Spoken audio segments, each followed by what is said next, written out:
चलिए आगे बढ़ते हैं। पिछले क्लासेस में जो हम लोगों ने देखा था एक बार रिवाइज करते हैं 2 मिनट के लिए और फिर आगे बढ़ते हैं। हम लोगों ने अभी तक सिस्टम के बारे में जाना, टाइप ऑफ सिस्टम जिसके अंदर हमने ओपन, क्लोज्ड और आइसोलेटेड सिस्टम की बात की। उसके बाद हम लोगों ने स्टेट की बात की कि स्टेट क्या होता है, चेंज ऑफ स्टेट क्या होता है, इसके अलावा पाथ क्या होता है, फिर प्रोसेस क्या होता है। इन चीज़ों को हमने डिस्कस किया था। और लास्ट टॉपिक जो मैं पिछले क्लास में डिस्कस कर रहा था वो था थर्मोडायनेमिक प्रॉपर्टीज़, ठीक ना।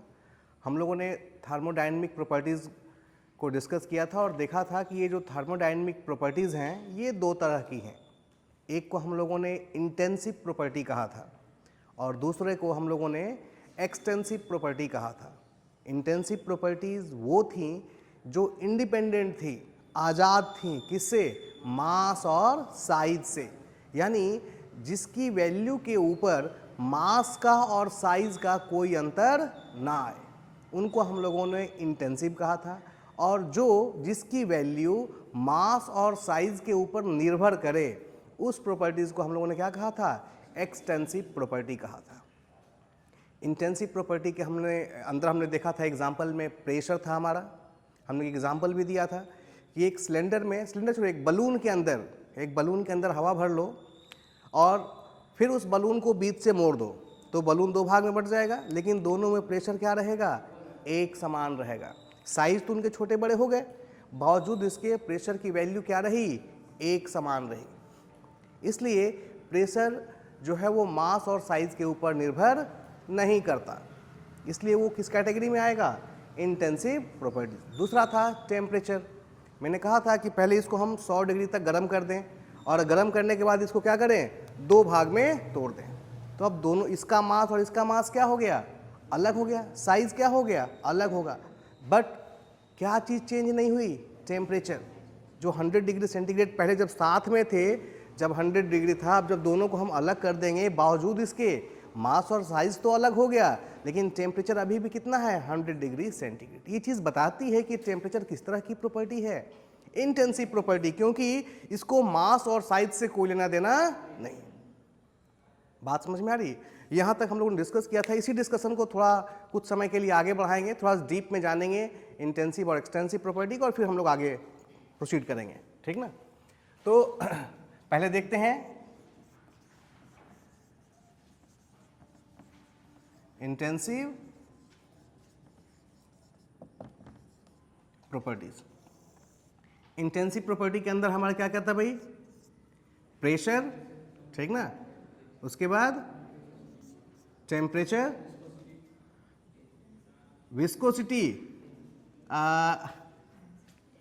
कह सकते हैं लेकिन अभी नहीं, ठीक ना, समय से पहले कुछ भी नहीं। विस्कोसिटी आप लोगों ने फ्लूइड में पढ़ा? अभी नहीं पढ़ा है ना, तो अभी पहले विस्कोसिटी को जान तो लें, उसके बाद आप खुद डिसाइड कर पाएंगे कि विस्कोसिटी किस तरह की प्रॉपर्टी है, ठीक ना। डेंसिटी, डेंसिटी तो हम लोग पहले से पढ़ते आ रहे हैं। ये किसका रेशियो होता है? मास और वॉल्यूम। एक चीज जाने थोड़ा सा, एक हमारा इंटेंसिव था और दूसरा था हमारा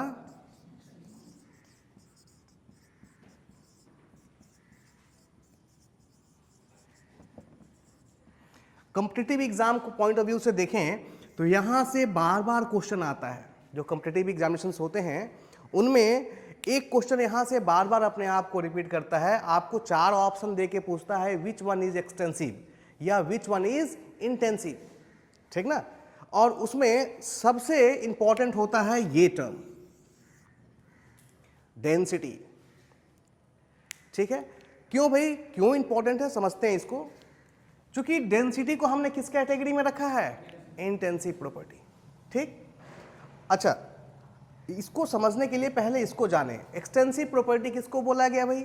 जो मास और साइज के ऊपर निर्भर करे, जो निर्भर करे, which the value of properties which depends upon mass and size.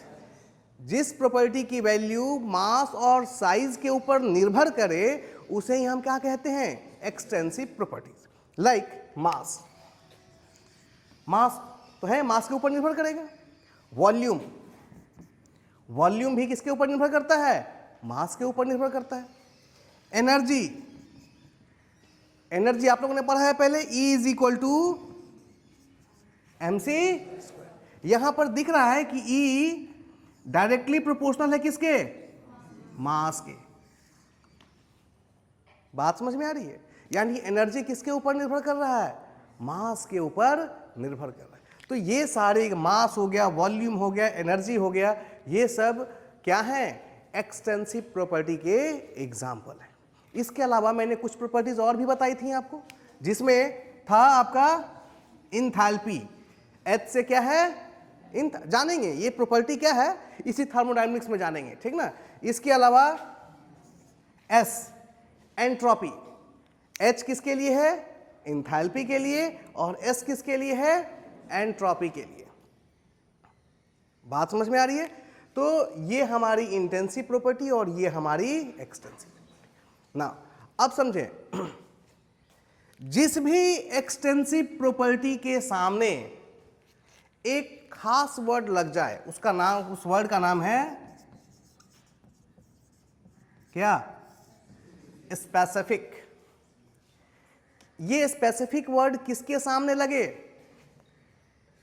Extensive property के सामने यदि स्पेसिफिक वर्ड लग जाए तो वो एक्सटेंसिव प्रॉपर्टी क्या बन जाती है?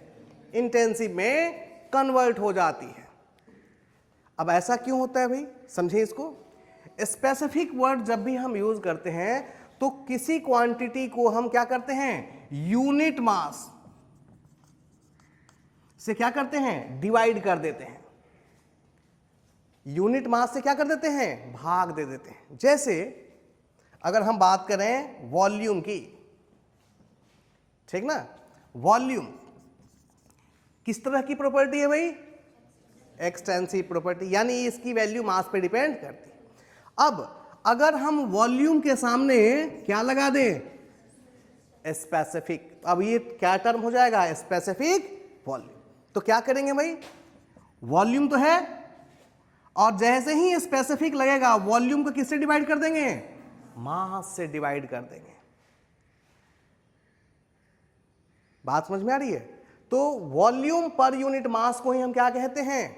स्पेसिफिक। अब जरा देखिए, ऊपर जो वॉल्यूम है ये ऑलरेडी क्या है, और नीचे हमने फिर से किससे डिवाइड कर दिया?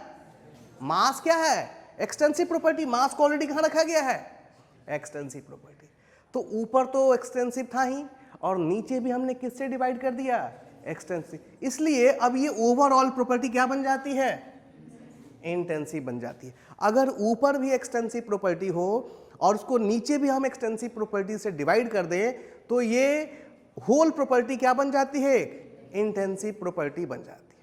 इसका मतलब है चाहे आपका क्या हो? स्पेसिफिक वॉल्यूम हो, स्पेसिफिक एनर्जी हो, स्पेसिफिक इंथैल्पी हो, या स्पेसिफिक एंट्रोपी हो, किसी भी एक्सटेंसिव प्रॉपर्टी के सामने यदि स्पेसिफिक वर्ड लगा दिया जाए तो वो प्रॉपर्टी खुद क्या बन जाएगी? अब आप वापस आइए किसके पास? डेंसिटी के पास। डेंसिटी क्या होता है? Mass by. अब समझ में आ रहा है इसको इंटेंसिव क्यों रखा गया? क्योंकि ऊपर क्या है भाई? एक्सटेंसिव प्रॉपर्टी, और नीचे वॉल्यूम भी क्या है? दो एक्सटेंसिव प्रॉपर्टी का रेशियो हमेशा क्या होगा? एक इंटेंसिव प्रॉपर्टी। इसीलिए क्यों, और ये एग्जाम्पल में हमेशा क्यों रहता है? क्योंकि जैसे ही हम डेंसिटी लिखते हैं, density is equal to mass by, हमारे दिमाग में आता है कि density is directly proportional to what? Mass. और अगर ये मास के प्रोपोर्शनल है तो ये क्या होना चाहिए? Extensive property. बट वास्तव में ये क्या है? इंटेंसिव। क्यों? क्योंकि नीचे वाला जो प्रॉपर्टी है वो भी क्या है? एक्सटेंसिव। और दो एक्सटेंसिव प्रॉपर्टी का जब रेशियो होगा तो अल्टीमेटली वो क्या बन जाएगा? Intensive property. सभी को कॉन्सेप्ट क्लियर है? इसीलिए डेंसिटी किस कैटेगरी में आता है? इंटेंसिव प्रॉपर्टी में। क्लियर है कि प्रॉपर्टीज क्या हैं? एक चीज पिछले क्लास में हमने डिस्कस की थी कि प्रॉपर्टीज हैं क्या? प्रॉपर्टीज वो कैरेक्टरिस्टिक का मतलब गुण होता है, या कह सकते हैं कोऑर्डिनेट। प्रॉपर्टीज क्या हैं? वो कोऑर्डिनेट हैं जिनकी मदद से आप किसको परिभाषित करते हैं? State of a system. किसी सिस्टम के स्टेट को जिन कोऑर्डिनेट की मदद से हम दर्शाते हैं, उन्हीं कोऑर्डिनेट्स को क्या कहा जाता है? प्रॉपर्टीज कहा जाता है। Properties are those coordinate which are required to define the state of a system। किसी सिस्टम के स्टेट को दर्शाने के लिए जिन कोऑर्डिनेट्स का हम उपयोग करते हैं, उन कोऑर्डिनेट्स को ही हम क्या कहते हैं? थर्मोडायनेमिक प्रॉपर्टीज कहते हैं। और ये प्रॉपर्टीज दो तरह की हैं, इंटेंसिव एंड एक्सटेंसिव। क्लियर है? प्रॉपर्टीज क्या होती हैं? प्रॉपर्टीज का उपयोग हम लोगों ने किसके लिए किया है? किसी भी सिस्टम के स्टेट को बताने के लिए। जैसे कल हमने एक कोऑर्डिनेट सिस्टम लिया था और पॉइंट ए का कोऑर्डिनेट था x1 एंड y1, ठीक ना? तो ए की स्थिति, स्टेट का मतलब क्या था? स्थिति, अवस्था।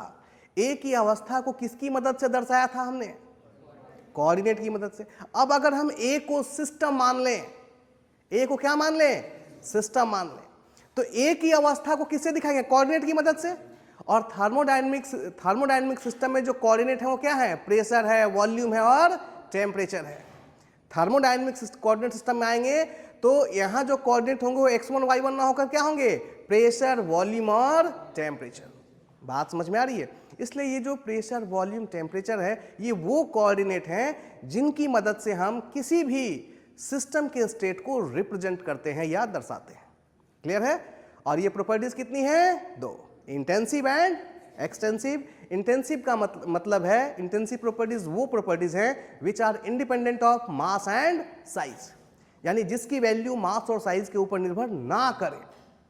और एक्सटेंसिव प्रॉपर्टीज वो हैं जिनकी वैल्यू मास और साइज के ऊपर निर्भर करे। दूसरा इंपॉर्टेंट चीज, किसी भी एक्सटेंसिव प्रॉपर्टी के सामने यदि स्पेसिफिक वर्ड लगा दिया जाए तो होल प्रॉपर्टी क्या बन जाती है? इंटेंसिव। और इसका सबसे अच्छा एग्जांपल कौन है? डेंसिटी। क्लियर है? प्रॉपर्टीज क्या होती है? ठीक है जी। नेक्स्ट हेडिंग है जो हम लोगों को सीखना है वो है प्रोसेस।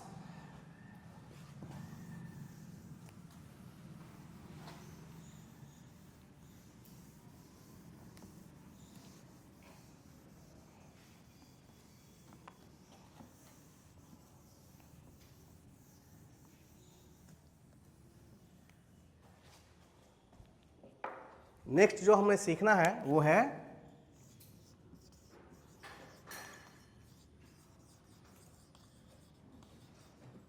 Thermodynamic process. प्रोसेस सबसे पहले हमने सीखा था कि प्रोसेस होता क्या है? Change of state. हमने कल स्टेट पढ़ा था और कहा कि जो चेंज ऑफ स्टेट है, स्टेट किसी सिस्टम के स्टेट में हो रहे बदलाव को ही हम क्या कहते हैं? प्रोसेस कहते हैं। बात समझ में आ रही है? कल जो हम लोगों ने पढ़ा था,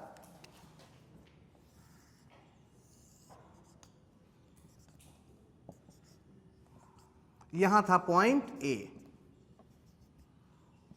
और यहां से हम कहां आ रहे हैं? पॉइंट बी, ठीक ना? तो ए से बी, ए से बी, ये क्या कहलाएगा? प्रोसेस। क्योंकि इसमें स्टेट में बदलाव हो गया। पहला स्टेट क्या था? ए, और दूसरा स्टेट क्या है? बी। स्टेट में जो चेंज हो रहा है उसी को हम क्या कहते हैं? प्रोसेस। भाई, जब स्टेट में चेंज होता है तो हम उसको कैसे पहचानते हैं? कैसे पहचानते हैं? किस में बदलाव हो जाएगा? प्रॉपर्टीज में बदलाव हो जाएगा। क्योंकि ए की स्थिति को किसने दिखाया था? ए की स्थिति को किसने दिखाया था? x1 एंड, और बी की स्थिति को किसने दिखाया? x1 y1 x2 y2 क्या है? कोऑर्डिनेट है। यानी कोऑर्डिनेट में क्या हो रहा है? चेंज हो रहा है। और थर्मोडायनेमिक्स में कोऑर्डिनेट कौन होते हैं भाई?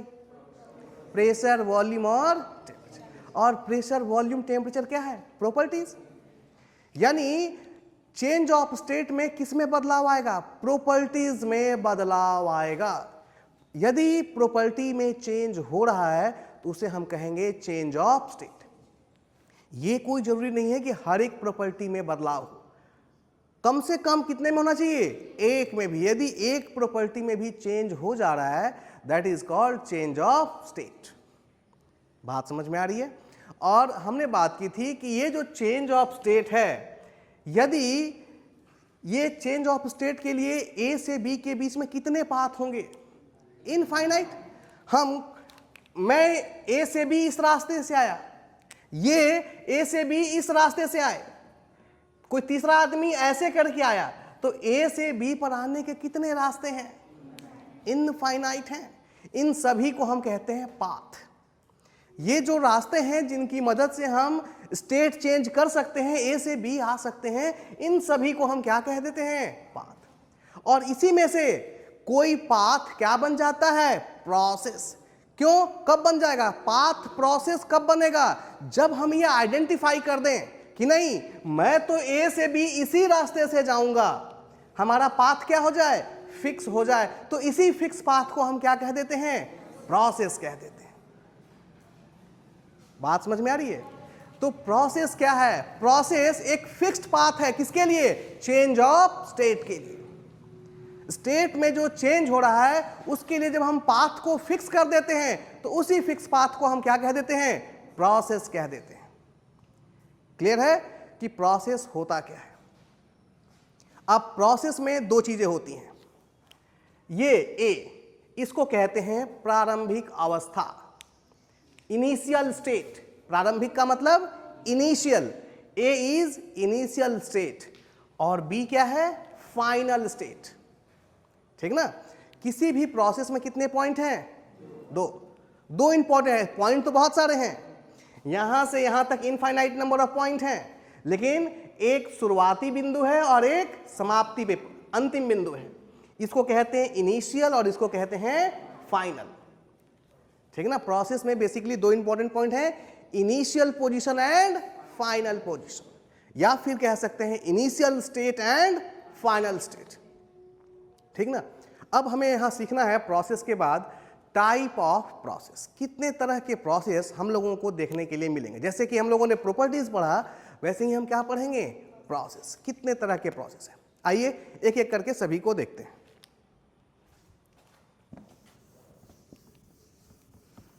प्रोसेस में सबसे पहले हम लोग देखने वाले हैं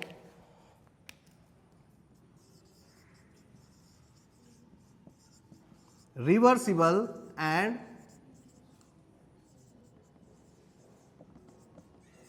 इरिवर्सिबल प्रोसेस। सबसे पहले क्या देखना है हमें, रिवर्सिबल, और दूसरा क्या है, इरिवर्सिबल। इस प्रोसेस को समझना है, किस प्रोसेस को हम रिवर्सिबल कहेंगे और किसे हम इरिवर्सिबल कहेंगे। ठीक ना? आइए देखते हैं।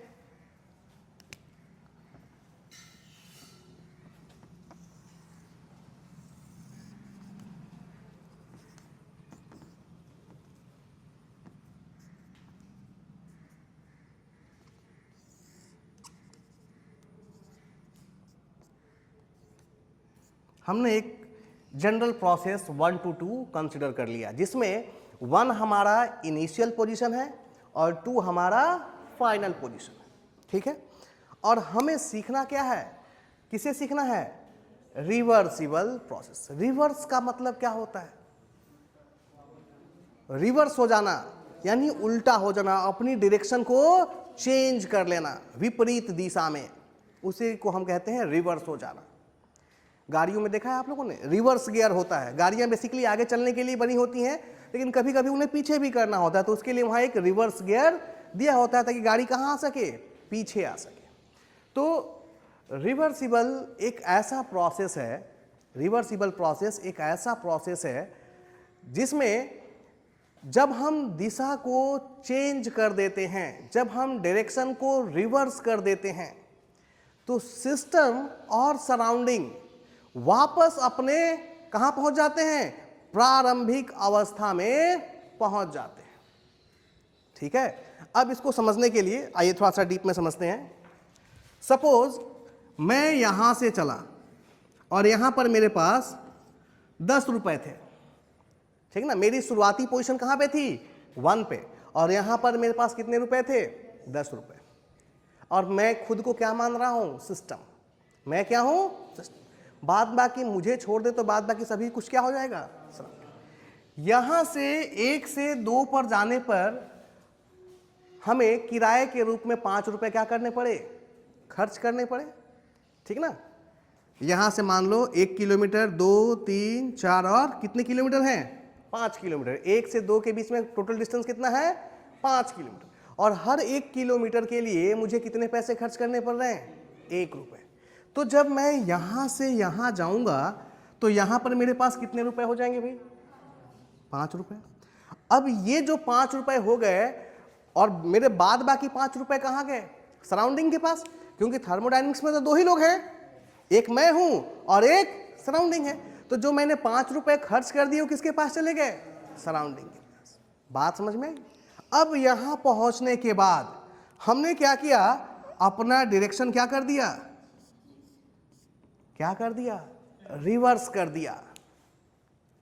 अब रिवर्स करके वापस हम 2 से कहां आएंगे, 1 पे। तो जरा सोच के देखो क्या होगा, फिर से मुझे खर्च करने पड़ेंगे, क्योंकि फिर मुझे कितना डिस्टेंस ट्रेवल करना है, 5 किलोमीटर। तो मुझे कितने पैसे खर्च करने पड़ेंगे, और वापस जब मैं 1 पे पहुंचूंगा तो मेरे पास पैसा कितना बचेगा, 0, ठीक ना। ये वास्तविकता है ना। ये क्या है, वास्तविकता है, रियलिटी है, ये रियल में होता है। बात समझ में आई। तो इस तरह का प्रोसेस जिसमें रिवर्स करने पर सिस्टम और सराउंडिंग अपने इनिशियल स्थिति में नहीं लौट पाते। समझे इस बात को। इनिशियल शुरुआत में मेरे पास कितने रुपए थे, 10 रुपए, और सराउंडिंग के पास 0। बात समझ में आ रही है। लेकिन जब मैं अपना डायरेक्शन रिवर्स करके वापस इनिशियल पोजीशन पे पहुंचा, प्रारंभिक अवस्था में पहुंचा, तो क्या हमारी वही स्थिति रही जो पहले थी। अब 10 से मैं कितना आ गया, और सराउंडिंग 0 से कितना पहुंच गया। तो ये वास्तविकता है, ये रियलिटी है। इसी प्रोसेस को हम क्या कहते हैं, नहीं, इरिवर्सिबल। क्यों भाई, इस यूनिवर्स के अंदर जितने भी प्रोसेस होते हैं वो सभी के सभी क्या हैं, कोई भी प्रोसेस रिवर्सिबल। इसका मतलब रिवर्सिबल प्रोसेस की हम सिर्फ कल्पना करते हैं, ये काल्पनिक है। इसको हम आइडियल प्रोसेस भी कहते हैं, ये रियल में एग्जिस्ट नहीं करता।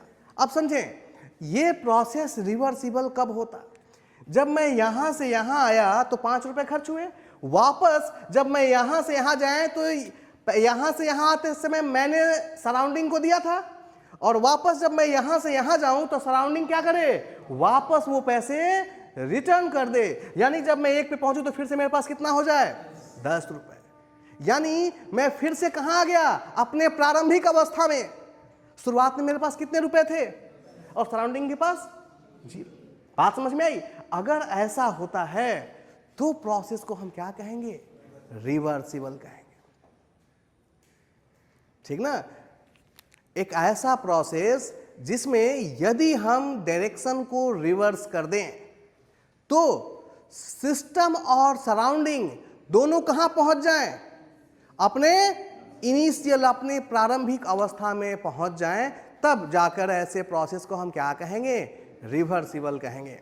ये रिवर्सिबल प्रोसेस क्या होते हैं, वास्तविक नहीं हो सकते।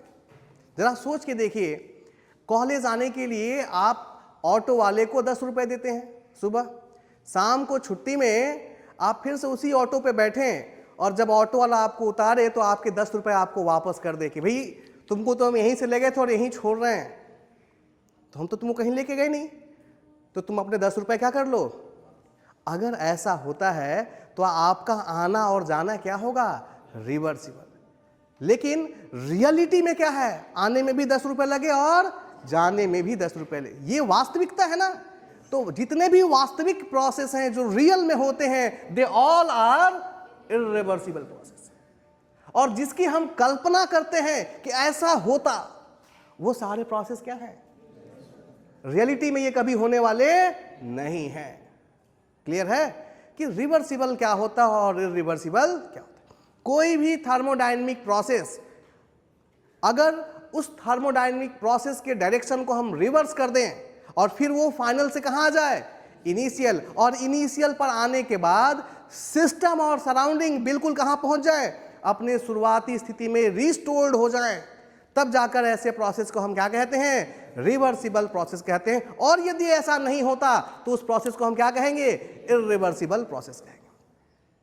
बात समझ में आ रही है? ध्यान रहे, रिवर्सिबल प्रोसेस को दर्शाने के लिए हम हमेशा एक सॉलिड लाइन को यूज करते हैं, ठीक ना। थर्मोडायनेमिक्स में रिवर्सिबल प्रोसेस यानी आइडियल प्रोसेस को दर्शाने के लिए हम क्या यूज करते हैं, एक solid line.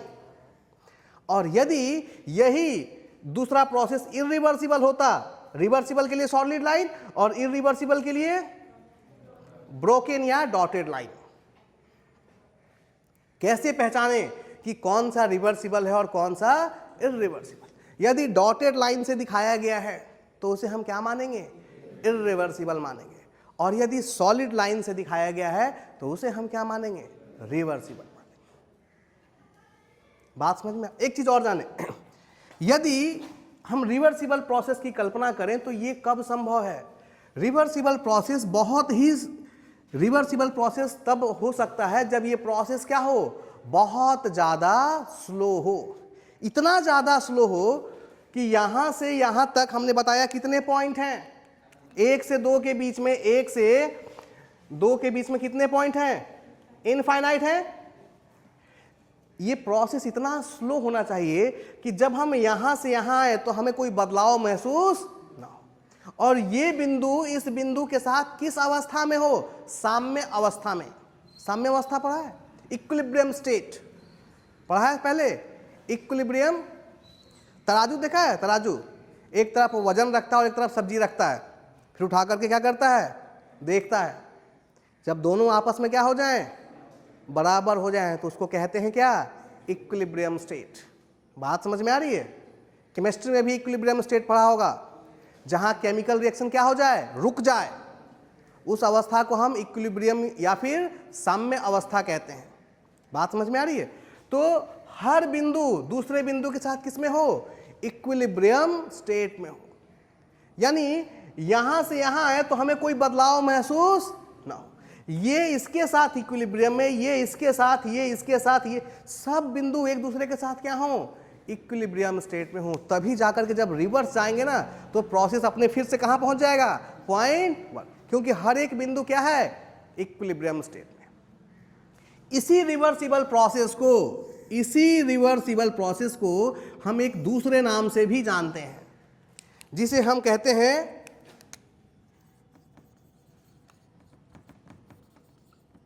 Quasi-static process. Reversible process का ही दूसरा नाम क्या है, क्वासी-स्टैटिक प्रोसेस। अब ये क्वासी-स्टैटिक क्या है समझे थोड़ा सा, एक चीज दिमाग में डाल लो कि रिवर्सिबल का ही दूसरा नाम क्या है भाई, क्वासी-स्टैटिक प्रोसेस। क्वासी का मतलब होता है ऑलमोस्ट, प्राय, और स्टैटिक का मतलब स्थिर। स्टैटिक का मतलब स्थिर, रुका हुआ।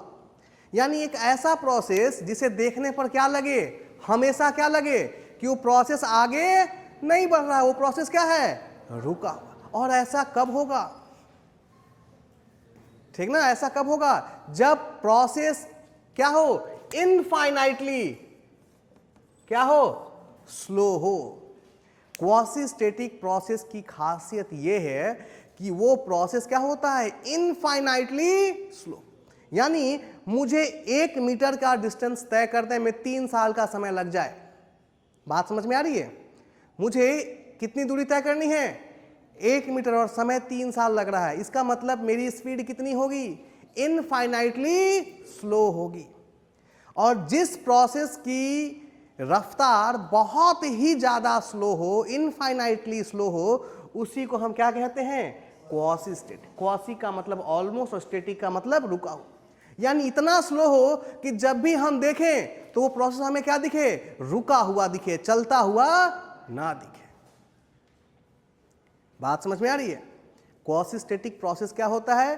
क्वासीस्टेटिक प्रोसेस एक इनफाइनाइटली स्लो प्रोसेस होता है जिसमें हर प्रोसेस के दौरान पड़ने वाला हर एक बिंदु एक दूसरे के साथ किस स्टेट में हो? इक्विलिब्रियम स्टेट में हो। इसीलिए अच्छा, रिवर्सिबल प्रोसेस में क्या था? हर बिंदु एक दूसरे के साथ क्या था? इक्विलिब्रियम में था। इसीलिए रिवर्सिबल को ही हम क्या कह देते हैं? क्वासीस्टेटिक प्रोसेस कह देते हैं। क्लियर है? तो यहां पर हमने सीखा रिवर्सिबल प्रोसेस क्या होता है और इरिवर्सिबल प्रोसेस क्या होता है। साथ ही रिवर्सिबल प्रोसेस को हम एक दूसरे नाम से भी जानते हैं जिसे हम क्या कहते हैं? क्वासीस्टेटिक प्रोसेस। और क्वासीस्टेटिक का मतलब है ऐसा प्रोसेस जो इनफाइनाइटली क्या हो? स्लो हो। ठीक ना? और इनफाइनाइटली स्लो होने के कारण इस प्रोसेस के दौरान पड़ने वाला हर एक बिंदु दूसरे बिंदु के साथ किस स्टेट में हो जाता है? इक्विलिब्रियम स्टेट में। और इसी रीजन से हम क्वासीस्टेटिक प्रोसेस को क्या कह देते हैं? रिवर्सिबल प्रोसेस भी कह देते हैं। क्लियर है? आइए, अगला जो प्रोसेस हमें पढ़ना है इसमें वो है basic thermodynamic process.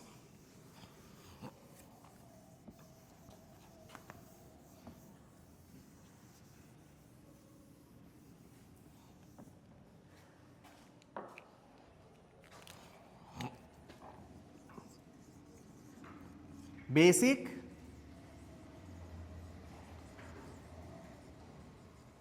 Thermodynamic. Now इनको बेसिक क्यों कहा गया? क्योंकि ये जो प्रोसेस है वो संबंधित है किससे? बेसिक प्रॉपर्टीज से। और बेसिक प्रॉपर्टीज हमारे पास कितने थे भाई? 3, प्रेशर, वॉल्यूम एंड टेम्परेचर। ये थर्मोडायनेमिक्स में हमारे 3 बेसिक प्रॉपर्टीज होती हैं, प्रेशर, वॉल्यूम और टेम्परेचर। और ये जो प्रोसेस है बेसिक थर्मोडायनेमिक प्रोसेस, ये इनके अंदर क्या है? या तो प्रेशर है, या तो वॉल्यूम है, या फिर टेम्परेचर। इसीलिए इन प्रोसेस को हम बेसिक थर्मोडायनेमिक प्रोसेस कहते हैं। ठीक ना?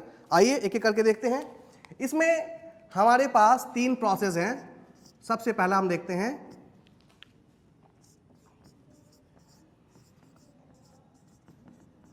आइसोकोरिक और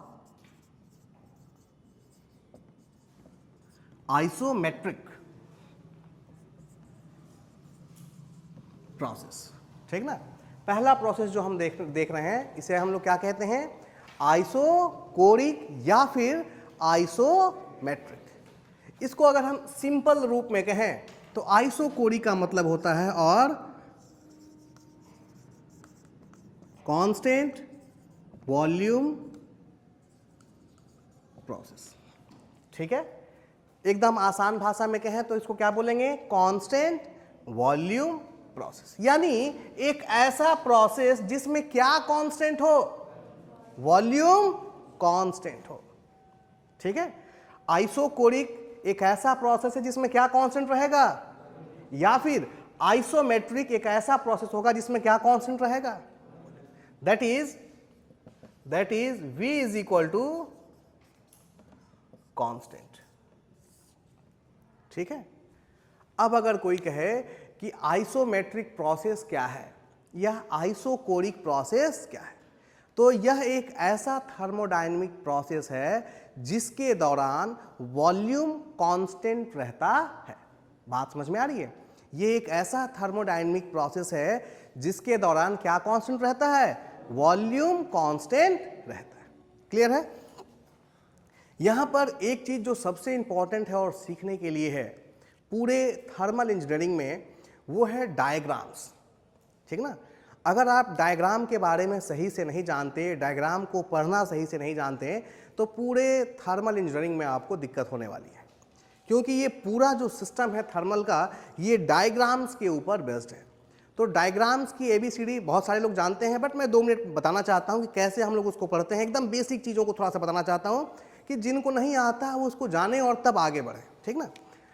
यहाँ पर जो हमारी डायग्राम ड्रॉ होंगे वो प्रेशर एंड वॉल्यूम के बीच में ड्रॉ होंगे। जैसे एक्स और वाई एक्सिस था, वैसे ही यहाँ पर एक्स एक्सिस के ऊपर हम किसको लेते हैं? वॉल्यूम को, और वाई एक्सिस के ऊपर हम किसको लेते हैं, प्रेशर, ठीक ना।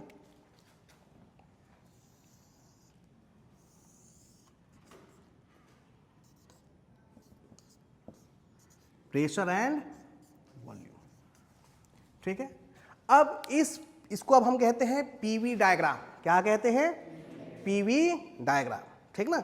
इस पीवी डायग्राम के ऊपर हमें एक आइसोकोरिक या आइसोमेट्रिक या कांस्टेंट वॉल्यूम प्रोसेस को दर्शाना है। यानी इस पीवी डायग्राम के ऊपर हमें एक ऐसी लाइन ड्रॉ करनी होगी जिसमें क्या चीज कांस्टेंट दिखे, वॉल्यूम। कांस्टेंट का मतलब जिसमें किसी भी तरह का बदलाव ना हो। तो कोई बताएगा इस पे किस तरह की लाइन खींचूं मैं? बिल्कुल वर्टिकल, बिल्कुल क्या लिखें, वर्टिकल स्ट्रेट लाइन।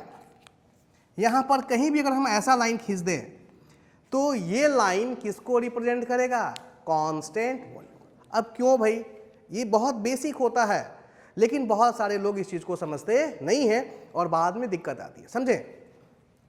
अगर हमें इसका कोऑर्डिनेट देना है इन दोनों पॉइंट का, तो इस पॉइंट का प्रेशर हमने मान लिया कितना है, P1, सॉरी इसको मान लेते हैं नीचे वाले को P1 एंड V1, और इसको मान लेते हैं P2 एंड P2।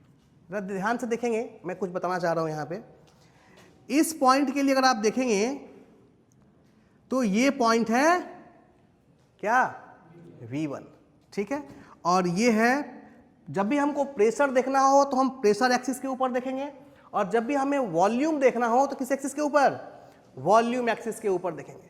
तो वॉल्यूम एक्सिस के ऊपर हमने 1 पॉइंट के लिए क्या लिख दिया, V1। इस पॉइंट को हम मान लेते हैं यहां पर 1 और इस पॉइंट को मान लेते हैं 2, स्टेट 1 और स्टेट 2। अब जरा देखेंगे स्टेट 1 के लिए यहां का वॉल्यूम यहां देखेंगे तो क्या मिला, V1, और स्टेट 1 का प्रेशर यहां देखेंगे तो यहां पर आपको क्या मिला। तो इस पॉइंट का कोऑर्डिनेट हो गया P1 एंड V1, क्लियर है। अब ये प्रोसेस 1 से कहां जा रहा है, 2। जब आप 2 पे पहुंचेंगे, ठीक ना, तो 2 पर 2 का प्रेशर देखेंगे कहां पे, यहां कितना मिलेगा, P2, तो हो गया P2। अब जरा ध्यान से देखें, 2 का जो वॉल्यूम है उसको देखने के लिए कहां आएंगे, वॉल्यूम एक्सिस के ऊपर, तो इसको पकड़ के फिर नीचे आएंगे तो फिर से हमें पॉइंट कौन सा मिलेगा, V1 ही मिलेगा, ठीक ना। इसका मतलब यहां V2 नहीं होगा, यहां क्या होगा, V1।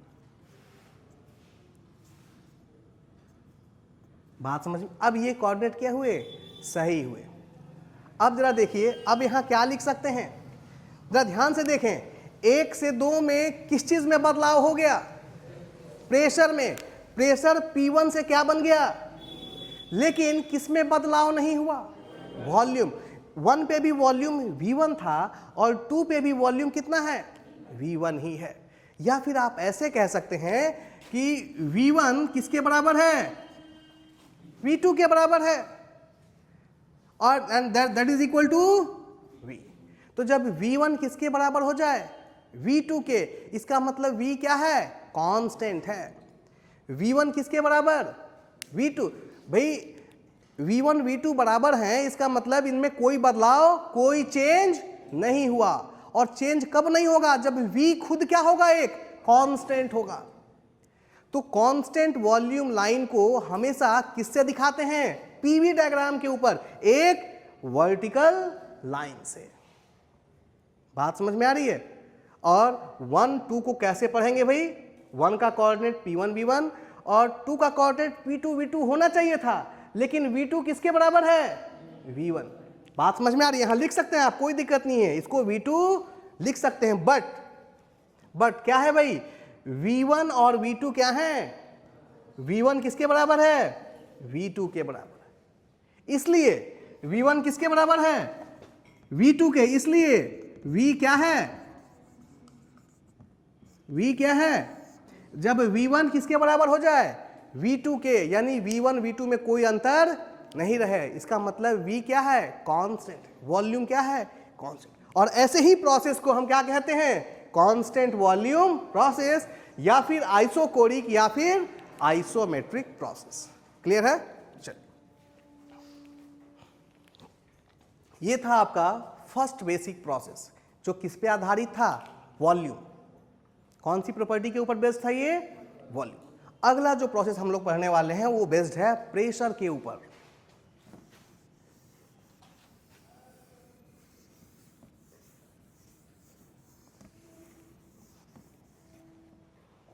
अगला जो हमारा प्रोसेस है इसे हम कह रहे हैं आइसोबेरिक प्रोसेस, और इसका एक दूसरा नाम भी है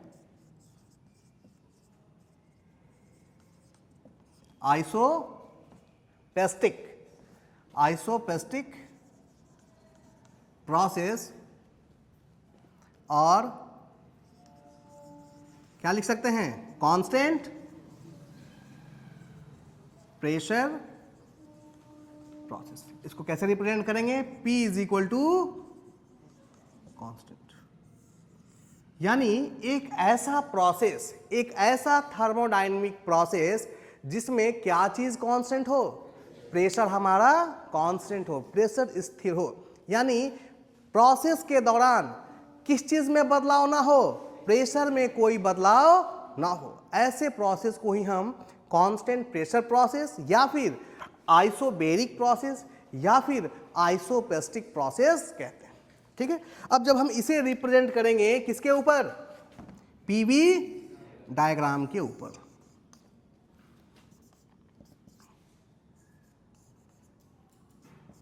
इस एरो का मतलब समझते हैं, यानी इस दिशा में प्रेशर की वैल्यू क्या होगी, बढ़ेगी, और इस दिशा में किसकी वैल्यू बढ़ेगी, वॉल्यूम की वैल्यू बढ़ेगी।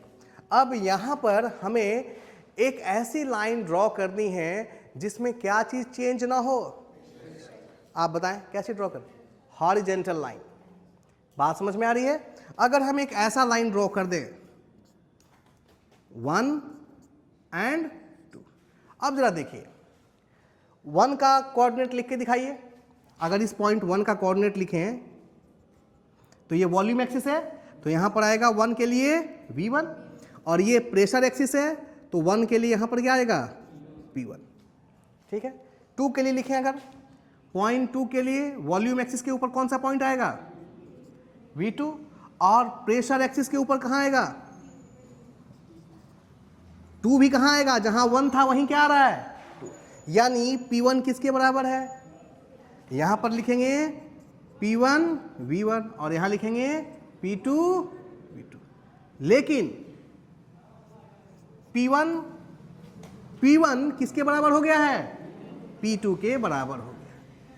That is P is equal to constant. जब P1 P2 के बराबर हो तो P क्या हो जाएगा, कांस्टेंट हो जाएगा। बात समझ में आ रही है। तो ये हॉरिजेंटल लाइन, पीवी डायग्राम के ऊपर जब हम हॉरिजेंटल लाइन खींचते हैं तो ये हमें किस प्रोसेस को दर्शाता है, कांस्टेंट प्रेशर प्रोसेस या फिर आइसोबेरिक या आइसोपेस्टिक प्रोसेस को दर्शाता है। क्लियर है। ये हमारा सेकेंड बेसिक प्रोसेस है जो किस प्रॉपर्टी के ऊपर आधारित है, प्रेशर। क्योंकि हमारी कुल बेसिक प्रॉपर्टीज कितनी थी, 3। एक वॉल्यूम हो गया, दूसरा और तीसरा रह गया टेम्परेचर। आइए देखते हैं थर्ड प्रोसेस टेम्परेचर को, जो टेम्परेचर के ऊपर बेस्ड है। ये हमारा 2 नंबर था ना, ये सेकेंड प्रोसेस था।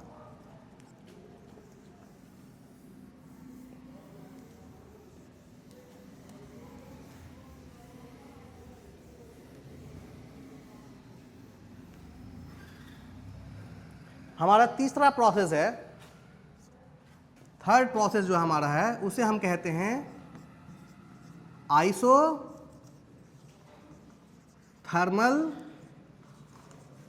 प्रोसेस, और इसका दूसरा नाम क्या है भाई,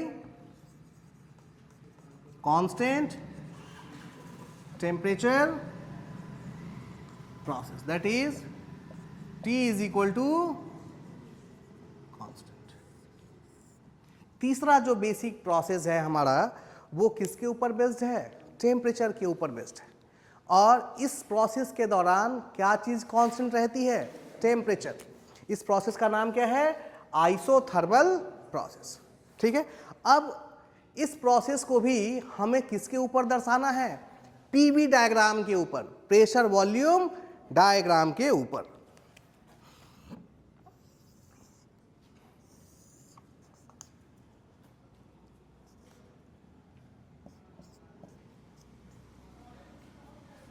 ठीक है, अब जरा समझें, हमारे पास y एक्सिस और x एक्सिस है, लेकिन हमें दर्शाना किसको है? z को। बात समझ में आ रही है? हमारा जो कोऑर्डिनेट सिस्टम है, हमारा जो डायग्राम है, उसमें प्रेशर है और वॉल्यूम है, लेकिन हमें कौन सी प्रॉपर्टी को दर्शाना है? टेम्परेचर को। इसके ऊपर कहीं टेम्परेचर दिख रहा है? जब वॉल्यूम कांस्टेंट था तो हमने वर्टिकल लाइन दिखाई थी, जब प्रेशर कांस्टेंट था तो हमने हॉरिजॉन्टल लाइन दिखाई। अब हमें किसे दिखाना है? टेम्परेचर को कांस्टेंट रखते हुए एक लाइन ड्रॉ करनी है। क्या इस डायग्राम पे ड्रॉ करना संभव है? है जी? हाँ है। तरीका थोड़ा सा क्या हो जाएगा? बदल जाएगा। लेकिन डायग्राम तो हमारा पीवी डायग्राम है, पीटी डायग्राम और वीटी डायग्राम नहीं है। पीवी डायग्राम के ऊपर ही हमें कांस्टेंट टेम्परेचर लाइन को दर्शाना है। तो कैसे दर्शाएंगे? ये चीज़ सीखने के लिए थोड़ा सा हमें मैथमेटिक्स में शिफ्ट होना होगा। मैथमेटिक्स में आप सब लोगों ने हाइपरबोला पढ़ा है?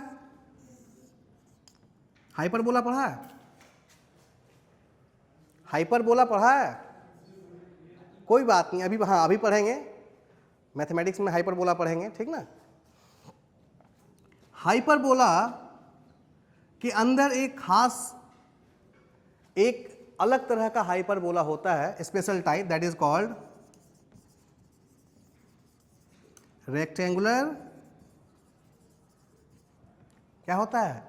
Rectangular hyperbola. Ellipse, hyperbola, parabola नहीं पढ़ा है?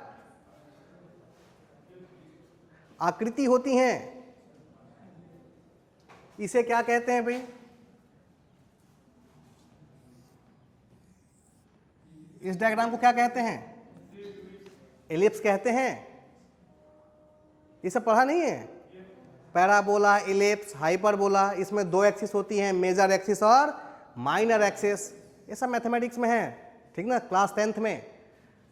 12th में भी एरिया बाउंडेड रीजन पढ़ा था मैथमेटिक्स में, एरिया बाउंडेड रीजन इंटीग्रेशन में। वहां पर आप इसको फाइंड आउट करते थे, रेक्टेंगुलर हाइपरबोला या हाइपरबोला कितना एरिया कवर कर रहा है वो निकालते थे।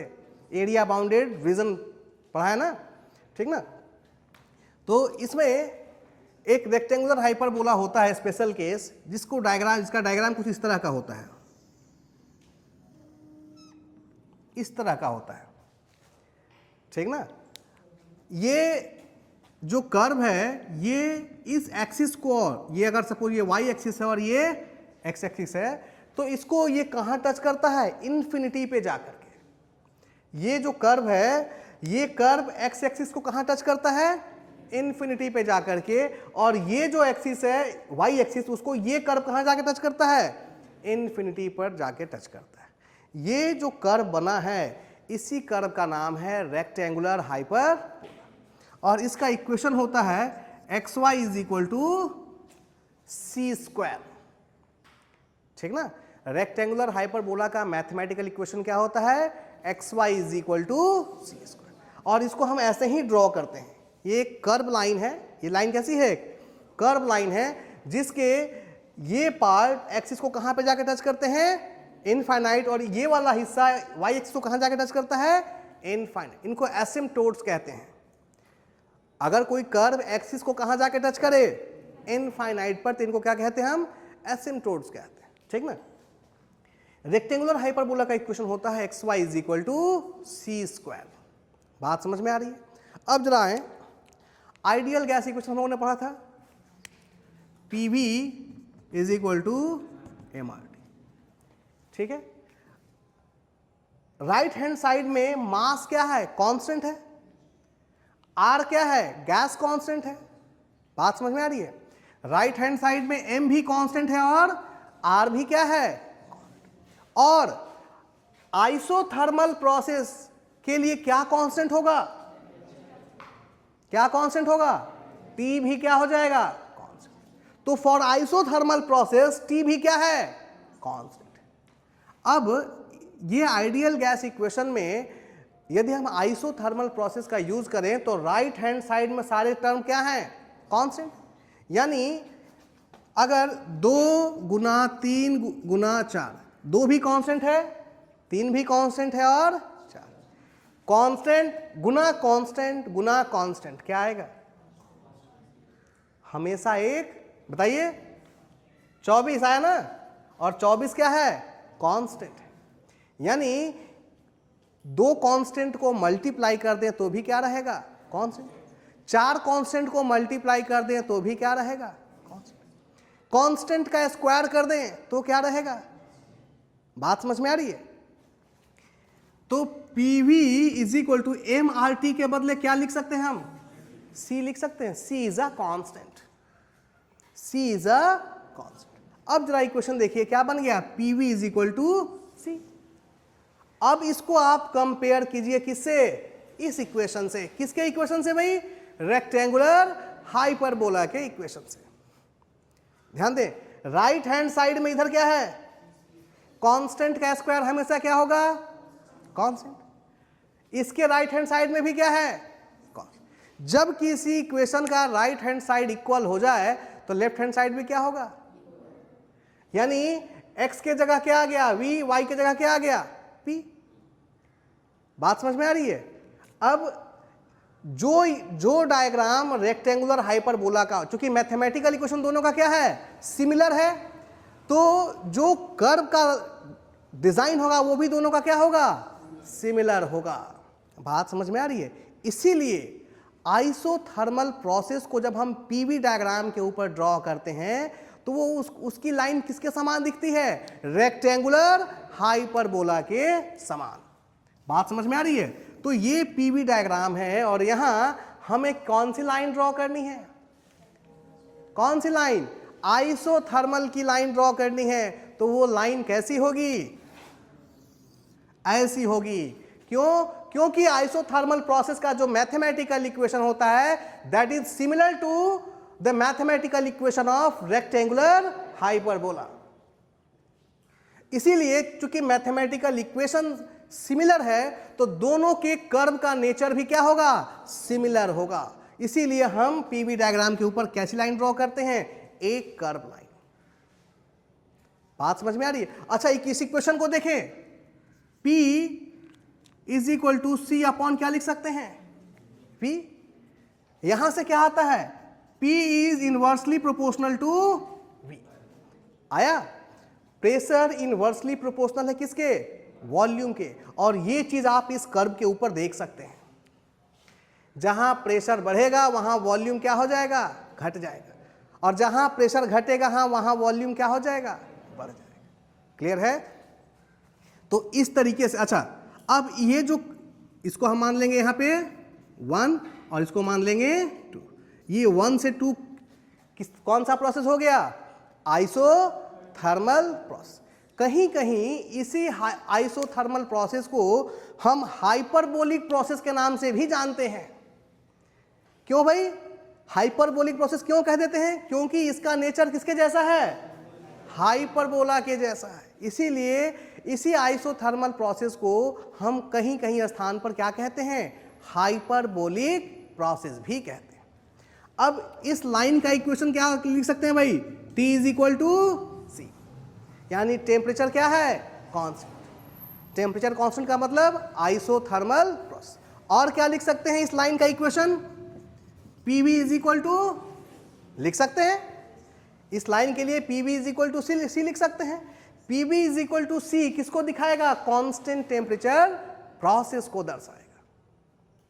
क्लियर है। तो ये हमारा तीसरा बेसिक प्रोसेस था जिसे हम कहते हैं आइसोथर्मल प्रोसेस या फिर कांस्टेंट टेम्परेचर प्रोसेस। क्लियर है। चल,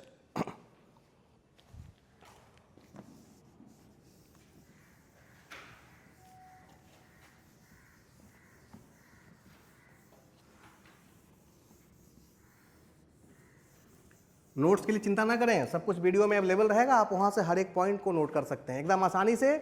जो डेफिनेशंस हैं वो भी मैं बीच में बोल देता हूँ कंप्लीट, आप वहाँ से सुन के उसको क्या कर सकते हैं एकदम। अगर मैं यहाँ क्लास में चीज़ों को लिखवाऊँ ना तो ये आपका सिलेबस कभी ख़त्म नहीं हो पाएगा, ठीक ना। इसलिए थोड़ी सी आप मेहनत करें। यहाँ पर मैं आपको सारी चीज़ें बता दे रहा हूँ। लिखने के लिए जब आपको मैं असाइनमेंट दूंगा, ध्यान रहे मैंने पहले दिन बताया था कि असाइनमेंट में सिर्फ वही चीज़ें दूंगा जो मैंने आपको क्लास में बताई। जनरली सिलेबस ख़त्म करने के लिए हम क्या करते हैं, हम लोग कुछ पढ़ा दिया, जो बाकी बचा वो क्या कर दिया। अरे जब हमने आपको पढ़ाया नहीं, आपको सिखाया नहीं, तो असाइनमेंट देने का कोई मतलब थोड़ी ना है। इसलिए आपको असाइनमेंट में उन्हीं चीज़ों को दूंगा जो मैंने आपको खुद पढ़ाया है। जो चीज़ नहीं पढ़ाया है वो असाइनमेंट में कभी नहीं दूंगा, ठीक ना। तो और असाइनमेंट जो आप बनाएंगे वो पन्ने में कभी नहीं बनाएंगे, ठीक ना। असाइनमेंट के लिए आप अपनी एक अच्छी कॉपी रख लेंगे, यही आपका हमेशा के लिए क्या बन जाएगा, नोट्स बन जाएगा। हम हर एक टॉपिक जो पढ़ाएंगे वो हर एक टॉपिक आपके असाइनमेंट में रहेगा। और अगर आपने अपने असाइनमेंट संभाल के रखा है तो ज़िंदगी भर किसी तरह के नोट्स बनाने की आवश्यकता नहीं पड़ेगी। इसलिए असाइनमेंट करते समय एक अच्छी कॉपी आपके पास होनी चाहिए। और जितने भी असाइनमेंट जाएंगे 1, 2, 3, 4 सब उसी में लिखेंगे, ठीक ना, ताकि फाइनली वो आपका कंप्लीट एक नोट्स प्रिपेयर्ड हो जाए। जनरली असाइनमेंट लेकर के और केबिन में रख दिया जाता है, वो कभी चेक नहीं होता है। मैं आपके असाइनमेंट चेक करके कॉपी आपको रिटर्न कर दूंगा ताकि वो नोट्स आपके पास हमेशा के लिए सुरक्षित रहे।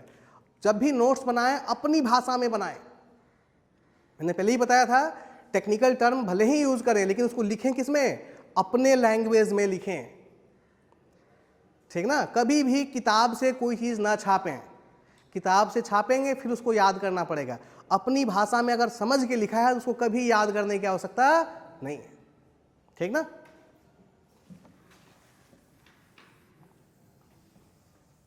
चलिए, हम लोगों ने रिवर्सिबल प्रोसेस देख लिया, हम लोगों ने इरिवर्सिबल प्रोसेस देखा, क्वासी स्टैटिक प्रोसेस देखा और बेसिक थर्मोडायनेमिक प्रोसेस देखा, ठीक ना। अब इन बेसिक थर्मोडायनेमिक प्रोसेस के अलावे कुछ और भी प्रोसेस हैं जो कि इंपॉर्टेंट हैं थर्मोडायनेमिक्स पॉइंट ऑफ व्यू से, तो उनके बारे में जानेंगे। सबसे पहले हमें जानना है पॉलीट्रॉपिक प्रोसेस। पहला क्या है भाई,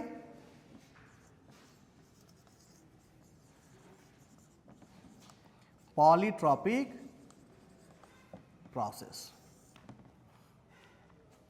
ठीक है। जो भी हमने बेसिक प्रोसेस पढ़ा ना वो सब के सबके अंदर कुछ ना कुछ कॉमन एक रिलेशनशिप है, ठीक ना। और इन सभी को जोड़ने के लिए हम लोगों ने क्या किया, एक जनरलाइज इक्वेशन दिया, ठीक ना।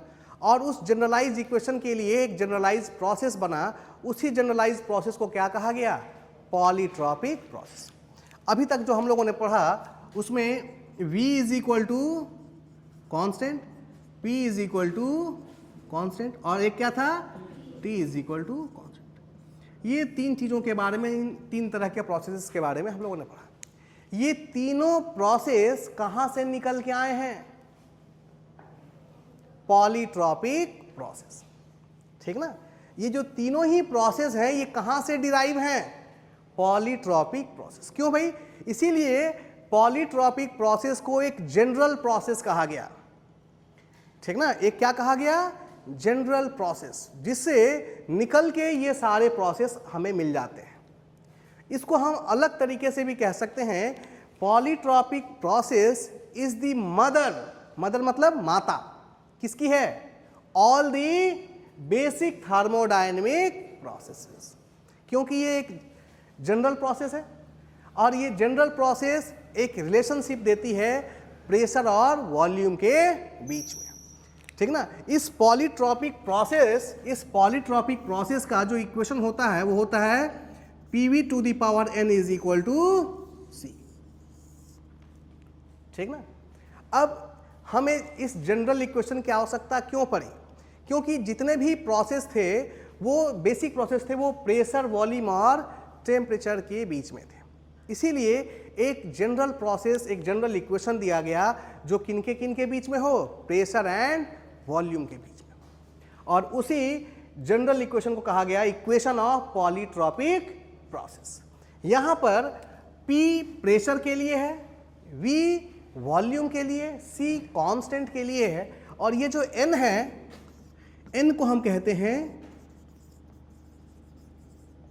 Polytropic index. क्या कहते हैं इनको?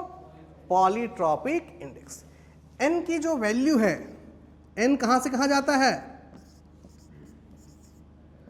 n की वैल्यू 0 से इनफाइनाइट तक वैरी करती है। n की वैल्यू क्या होती है? 0 से लेकर कहां तक जाती है भाई?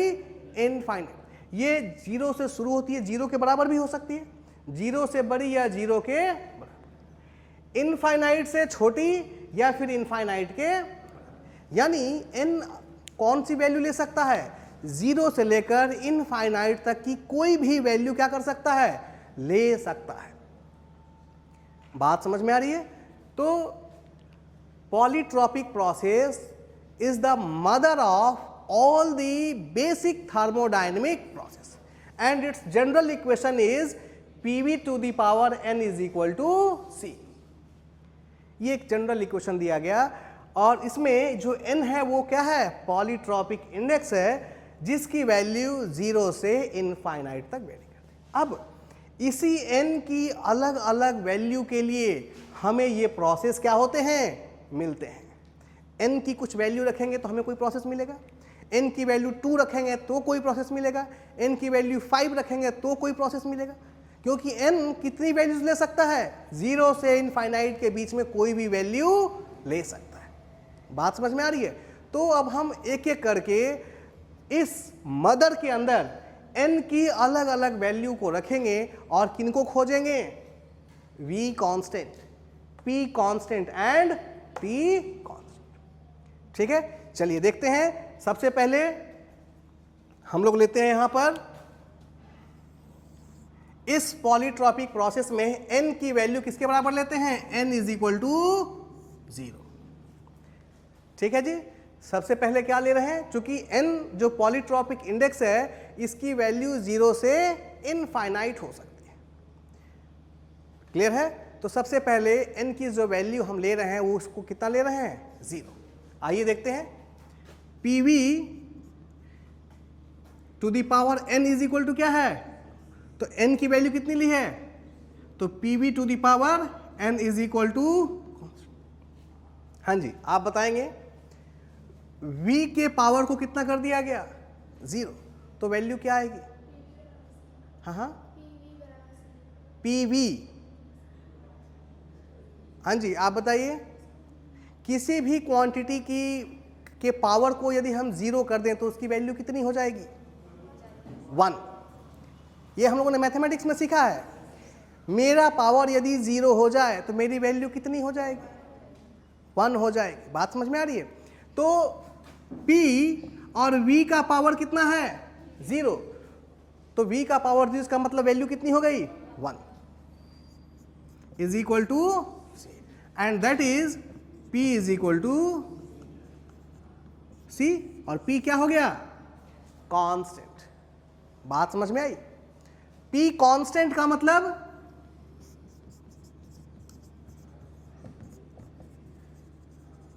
कौन सा प्रोसेस? Isobaric process. क्लियर है? अब देखिए कॉम्पिटिटिव एग्जामिनेशन में कैसे आता है question. If the value of n is equal to 0 the process will be isothermal, isochoric, isobaric, all of these. बात समझ में आ रही है? n की वैल्यू कितनी रख दी? 0। तो कौन सा प्रोसेस मिलेगा हमें? आइसोबेरिक प्रोसेस मिलेगा। क्लियर है? ठीक है, नेक्स्ट देखें भाई। Second, n is equal to कितना ले लिया हमने इस बार? एक बार हमने क्या किया? मिनिमम वैल्यू लिया, और एक बार हम क्या ले रहे हैं? मैक्सिमम वैल्यू ले रहे हैं। ठीक है, सेकेंड हम लेके चल रहे हैं n is equal to infinite. अब देखिए फिर से इक्वेशन PV, इक्वेशन तो हमारा जनरल इक्वेशन यही है, PV to the power n की जगह कितना लिख दें? इनफाइनाइट इज इक्वल टू, आप बताएं भाई। हाँ जी, आपके ऊपर अगर मैं इनफाइनाइट लगा दूं तो आप क्या हो जाएंगी? इनफाइनाइट। बात समझ में आई? किसी का पावर यदि इनफाइनाइट कर दिया जाए तो वो चीज खुद भी क्या हो जाएगी? इनफाइनाइट। अब मुझे एक प्रैक्टिकल एग्जांपल दें जो इनफाइनाइट है। पिछले क्लास में मैंने बताया था सी जो समुद्र है उसमें पानी की कितनी मात्रा है भाई, बताओ जरा, कितने लीटर है, कितनी है भाई? इस एटमॉस्फेयर में हवा कितनी है, कोई मात्रा है? कितना? इनफाइनाइट। अब समुद्र का पानी इनफाइनाइट है, आप उसमें से 2 बाल्टी निकाल लो तो मात्रा कितनी बचेगी? कितनी बचेगी भाई? इनफाइनाइट में से 2 बाल्टी पानी निकाल लिया, कितना बचा? घर से 2 बाल्टी ले जाके डाला है तो समुद्र क्या हो गया? 2 बाल्टी पानी समुद्र में आपने डाल दिया तो क्या अंतर आया? कोई अंतर नहीं आया। इनफाइनाइट में आप जोड़ दें, 2 जोड़ दो इनफाइनाइट में, 2 घटा दो, 2 से मल्टीप्लाई कर दो या 2 से डिवाइड कर दो। इनफाइनाइट तो इनफाइनाइट है, उसमें कोई बदलाव संभव नहीं है। इसका मतलब वो हमेशा क्या रहेगा? कांस्टेंट। इनफाइनाइट क्या रहेगा? कांस्टेंट, उसमें किसी भी तरह का बदलाव संभव नहीं है। यही चीज यहां पर किसके साथ हो रहा है? वॉल्यूम के साथ, क्योंकि वॉल्यूम क्या हो चुका है? इनफाइनाइट। अब जब वॉल्यूम इनफाइनाइट हो गया, उसमें तुम किससे मल्टीप्लाई कर रहे हो? किससे मल्टीप्लाई किया है? ये समुद्र है और आप उसमें प्रेशर से मल्टीप्लाई कर दो तो समुद्र तो समुद्र ही रहेगा ना। यानी वॉल्यूम इनफाइनाइट हो चुका है, उसमें प्रेशर से मल्टीप्लाई कर दो, प्रेशर से डिवाइड कर दो, प्रेशर को जोड़ दो, प्रेशर को घटा दो, वॉल्यूम के सेहत में कोई चेंज नहीं होगा, क्योंकि वॉल्यूम क्या हो चुका है? इनफाइनाइट हो चुका है। That is V is equal to क्या है? कांस्टेंट। और जब V कांस्टेंट है तो प्रोसेस कौन सा हो जाएगा? बात समझ में आ रही है? अब क्लियर है? When the value of polytropic index is infinite, the process is isochoric process. This is the question of competitive examinations. Clear है? Now तीसरा, n is equal to क्या लेके चल रहे हैं हम? 1. Now the third value of n is equal to 1. अब देखिए जरा इक्वेशन लिखिए, PV to the power 1 is equal to C. That is PV is equal to C. अब बताइए भाई, PV is equal to C किसका इक्वेशन था? Isothermal का। PV is equal to C किसका? अभी थोड़ी देर पहले हमने जिक्र किया था, PV is equal to mRT था, और आइसोथर्मल के लिए T को क्या माना था? कांस्टेंट। तो क्या बन गया था equation? PV is equal to C, और PV is equal to C, that is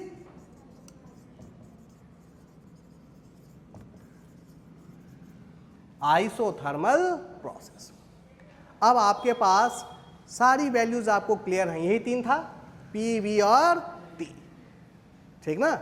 जब n इज इक्वल टू 0 होगा तो आइसोबेरिक, जब n is equal to infinite होगा तो आइसोकोरिक, और जब n इज इक्वल टू 1 होगा तो आइसोथर्मल। ये 3 बेसिक प्रोसेसेस हैं, और ये सब कहाँ से डिराइव हुए? Polytropic process. इसीलिए पॉलीट्रॉपिक प्रोसेस को हम कहते हैं it is the mother of all the basic process. बात समझ में आ रही है? एक वैल्यू और भी है जो बार बार पूछी जाती है, उसे भी देख लें। n is equal to gamma. n is equal to gamma की वैल्यू होती है एयर के लिए, फॉर एयर के लिए, only for air 1.41। Gamma is equal to कितना होता है? 1.41। बात समझ में आ रही है? इसके लिए क्या हो जाएगा equation? PV to the power n की जगह कितना आ जाएगा? Is equal to C। यह एक खास टाइप का इक्वेशन, इसको ये किसका इक्वेशन होता है भाई? Adiabatic process. यह एक खास तरह का प्रोसेस है जिसे हम क्या कहते हैं? एडियाबैटिक प्रोसेस कहते हैं। और ये प्रोसेस हमें कब मिलता है? जब पॉलीट्रॉपिक इंडेक्स की वैल्यू किसके बराबर हो जाए? गामा। और गामा की वैल्यू कितनी होती है? 1.41। किसके लिए? एयर के लिए। क्योंकि मैक्सिमम चीज़ें में हमारा जो सिस्टम हम मानेंगे किसको मानेंगे, एयर को। तो बेसिकली हम ये एयर के लिए पढ़ते हैं गामा की वैल्यू 1.4। और आपने पहले पढ़ा होगा गामा क्या होता है, सीपीसी भी पढ़ा है, specific heat at constant pressure and specific heat at constant volume. पहले कहीं 10वीं क्लास में मिला था। स्पेसिफिक हीट कई बार पढ़ा होगा। 1 केजी द्रव्यमान का 1 डिग्री टेम्परेचर बढ़ाने के लिए जितनी ऊष्मा की आवश्यकता होती है उसे ही क्या कहते हैं, स्पेसिफिक हीट। नहीं पढ़ा है, पढ़ा है ना। 1 केजी द्रव्यमान का क्या बढ़ाना हो, कितना, 1 डिग्री सेंटीग्रेड टेम्परेचर इंक्रीज करने के लिए, बढ़ाने के लिए जितना हीट देना पड़े उसी हीट को उस पर्टिकुलर द्रव्यमान का हम क्या कहते हैं, स्पेसिफिक हीट कहते हैं। इसको हम अभी आगे पढ़ेंगे। इसको हम किससे रिप्रेजेंट करते हैं, CP by CP specific heat at constant pressure और CV specific heat at constant. इसी के रेशियो को हम लोग क्या कह देते हैं, गामा कह देते हैं। सीपी बाई सीबी के रेशियो को ही हम गामा कहते हैं, ठीक ना। और एयर के लिए इसकी वैल्यू कितनी आती है, 1.4। अब देखिए इसको हमने कौन सा प्रोसेस नाम दिया, एडियाबैटिक प्रोसेस। अभी तक हम लोगों ने ये पढ़ा जिस प्रोसेस में टेम्परेचर कांस्टेंट हो आइसोथर्मल, जिसमें प्रेशर, हाँ जी सोना नहीं है, जिसमें प्रेशर कांस्टेंट हो आइसोबेरिक और जिसमें वॉल्यूम कांस्टेंट हो आइसोबैरिक। तो भाई एडियाबैटिक प्रोसेस कौन सा है, यह एक ऐसा प्रोसेस है जिसमें किसी भी तरह का हीट का ट्रांसफर नहीं होता है। यदि एक ऐसा प्रोसेस जिसमें हीट ट्रांसफर 0 हो, उस प्रोसेस को हम क्या कहेंगे, एडियाबैटिक प्रोसेस, ठीक ना। ऐसा प्रोसेस जिसके दौरान हीट का ट्रांसफर संभव ना हो, उस प्रोसेस को हम क्या कहेंगे, एडियाबैटिक प्रोसेस कहते हैं, ठीक ना। यहां पर मैकेनिकल इंजीनियरिंग में हीट को हम Q से रिप्रेजेंट करते हैं, किससे दिखाते हैं, Q से। और यदि हीट का ट्रांसफर नहीं हो रहा है तो dQ इज इक्वल टू क्या लिखते हैं, 0, ठीक ना। यहां पर D को हम बीच में से क्या करते हैं, काट देते हैं। D वर्ड कहां यूज देखा है आपने मैथमेटिक्स में, डिफरेंशिएशन। D इज फॉर, लिखते हैं ना dx, differentiation of x, difference of x, ठीक ना। तो यहां भी dQ का मतलब है transfer of heat between 1 and 2। लेकिन थोड़ा सा आगे चलकर देखेंगे कि यहां पर D को क्या किया गया है, काटा गया है। इसके लिए आगे हमारा एक टॉपिक है point function and path function, उसके बाद हम जानेंगे D को हम काटते क्यों हैं। फिलहाल ये जानिए dQ इज इक्वल टू 0, यहाँ Q किसको दर्शा रहा है, हीट को दर्शा रहा है। और dQ का मतलब है ट्रांसफर ऑफ हीट। dQ का क्या मतलब है, transfer of heat is equal to 0। यानी यदि किसी प्रोसेस के दौरान अगर ऐसा लिखा है कि dQ इज इक्वल टू 0, तो ये किस प्रोसेस को दिखाएगा, एडियाबैटिक प्रोसेस को दर्शाएगा। क्लियर है कि एडियाबैटिक प्रोसेस क्या होता है, ऐसा प्रोसेस जिसके दौरान किसी भी तरह का हीट ट्रांसफर ना हो, यानी dQ की वैल्यू कितनी हो, 0 हो, उस प्रोसेस को ही हम क्या कहते हैं, एडियाबैटिक प्रोसेस कहते हैं। तो ये एक एडिशनल प्रोसेस है। इसी के साथ, इस एडिशनल प्रोसेस के साथ ही कुछ और भी चीजें हैं जो आपको सीखना है।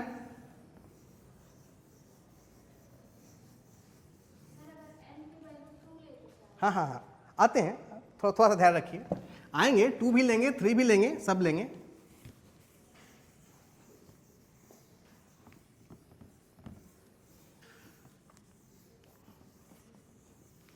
पहले 2 प्रोसेस और भी हैं, उनको देख लेते हैं, फिर से वापस जहां आप जाना चाह रहे हैं वहां मैं फिर से आपको लेके आऊंगा, ठीक ना, चिंता ना करें। 2 प्रोसेस और भी हैं, एक को हम कहते हैं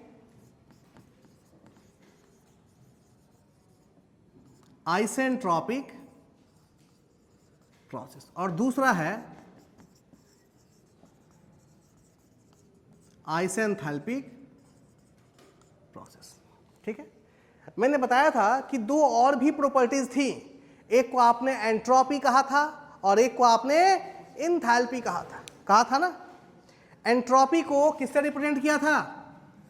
एस से, और इंथैल्पी को,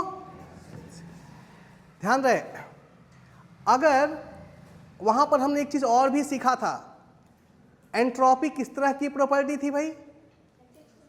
एक्सटेंसिव थी, ठीक ना। और specific entropy, and specific entropy क्या हो जाएगी? इंटेंसिव हो जाएगी। वैसे ही इंथैल्पी किस तरह की प्रॉपर्टी थी? एक्सटेंसिव। लेकिन यदि मैं पूछूं स्पेसिफिक इंथैल्पी तो क्या हो जाएगी? अब ध्यान दें, यहां पर एक सीखने की चीज है। अगर इंथैल्पी और एंट्रोपी एक्सटेंसिव प्रॉपर्टी है तो उनको कैपिटल लेटर से दिखाते हैं, लेकिन कहीं स्मॉल एस लिखा है और स्मॉल एच लिखा है, तो अगर एच कैपिटल है तो ये एक्सटेंसिव होगा और एच स्मॉल है तो ये इंटेंसिव होगा। यानी स्मॉल एच किसको दिखा रहा है? स्पेसिफिक इंथैल्पी को दिखा रहा है। कैपिटल एस एंट्रोपी को दिखा रहा है which is an extensive property, लेकिन स्मॉल एस स्पेसिफिक एंट्रोपी को दिखा रहा है which is an intensive property. तो एक्सटेंसिव प्रॉपर्टी को हमेशा हम कैपिटल लेटर से दर्शाएंगे और स्पेसिफिक एक्सटेंसिव प्रॉपर्टी को किसे दिखाएंगे? Small letter. क्यों? क्योंकि स्पेसिफिक एक्सटेंसिव प्रॉपर्टी कौन सी प्रॉपर्टी बन जाती है? Intensive properties. तो अगर H कैपिटल है तो ये एक्सटेंसिव है, लेकिन अगर H स्मॉल है यानी ये कौन सी इंथैल्पी है? स्पेसिफिक इंथैल्पी है। S कैपिटल है तो ये एंट्रोपी है, लेकिन S यदि स्मॉल है तो क्या है फिर? स्पेसिफिक एंट्रोपी है। और इसीलिए ये और ये दोनों क्या हैं? इंटेंसिव प्रॉपर्टी हैं। इनको दर्शाने के लिए हम क्या करते हैं? स्मॉल लेटर्स का प्रयोग करते हैं। क्लियर है? आई जो चीज आपको सीखना है वहां पहुंचिए। आइसेंट्रोपिक प्रोसेस और आइसेंथैल्पिक प्रोसेस। यदि प्रोसेस के दौरान कौन सी प्रॉपर्टी कांस्टेंट हो? कौन सी? एंट्रोपी कांस्टेंट हो तो प्रोसेस का नाम क्या कहलाएगा? आइसेंट्रोपिक। क्या कहलाएगा? आइसेंट्रोपिक। और यदि प्रोसेस के दौरान क्या कांस्टेंट हो? इंथैल्पी कांस्टेंट हो तो उस प्रोसेस का नाम क्या होगा? आइसेंथैल्पिक। ठीक ना। अभी फिलहाल इतना ही जाने। अभी इसको हम डिटेल में कहां जानेंगे? जब हम ये पढ़ेंगे कि एंट्रोपी है क्या। इसके बारे में कब जानेंगे? जब हम किसके बारे में जाने कि इंथैल्पी है क्या। तो अगली कुछ क्लासेस में हम लोग यहां पहुंचेंगे। पहले इंथैल्पी पहुंचेंगे और फिर कहां पहुंचेंगे? एंट्रोपी पहुंचेंगे। इसका ये सही जगह नहीं है। फिलहाल इतना ही जाने कि जिस प्रोसेस के दौरान एंट्रोपी कांस्टेंट होगी उस प्रोसेस को हम क्या कहेंगे? आइसेंट्रोपिक। ठीक है। या फिर जिस प्रोसेस के दौरान इंथैल्पी कांस्टेंट हो उस प्रोसेस को हम क्या कहेंगे? आइसेंथैल्पिक। आइसेंट्रोपी को डिफाइन करने का एक और भी रास्ता है, और वो रास्ता क्या कहता है? यदि कोई प्रोसेस रिवर्सिबल प्लस क्या हो? एडियाबैटिक हो तो उस प्रोसेस को भी हम क्या कहेंगे? आइसेंट्रोपिक कहेंगे। यानी आइसेंट्रोपिक प्रोसेस को डिफाइन करने का दो तरीका है। पहला तो हम ये कह सकते हैं कि जिस प्रोसेस के दौरान एंट्रोपी क्या हो? कांस्टेंट हो, उस प्रोसेस को हम क्या कहेंगे?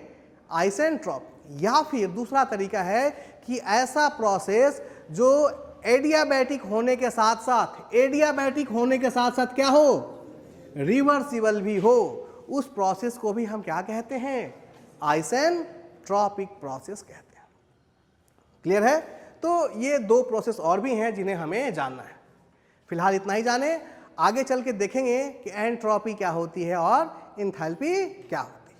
क्लियर है? आइए वापस चलते हैं जहां आप बात कर रहे थे कि यदि n की वैल्यू 2 ले लें, n की वैल्यू 3 ले लें, 5 ले लें, तो कौन से प्रोसेस हमें मिलेंगे? आइए देखते हैं।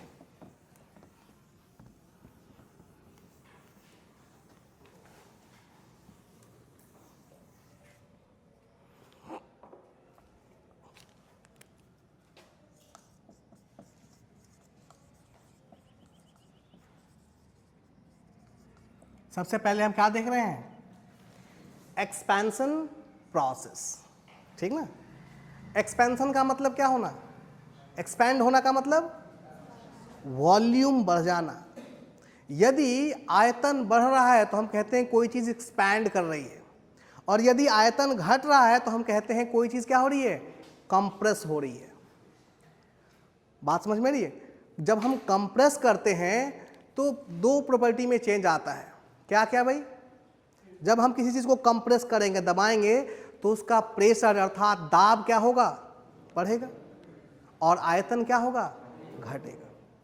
और जब कोई चीज़ एक्सपैंड होगी, एक्सपेंशन होगा, उस समय क्या होगा भाई?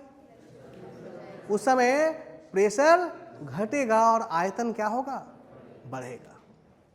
बात समझ में आ रही? तो एक्सपेंशन का मतलब है इंक्रीज इन वॉल्यूम। एक्सपेंशन का मतलब क्या है? Increase in volume. और कंप्रेशन का मतलब क्या है? Decrease in volume. एक तो वॉल्यूम कह सकते हैं और दूसरे से भी दिखा सकते हैं, प्रेशर से।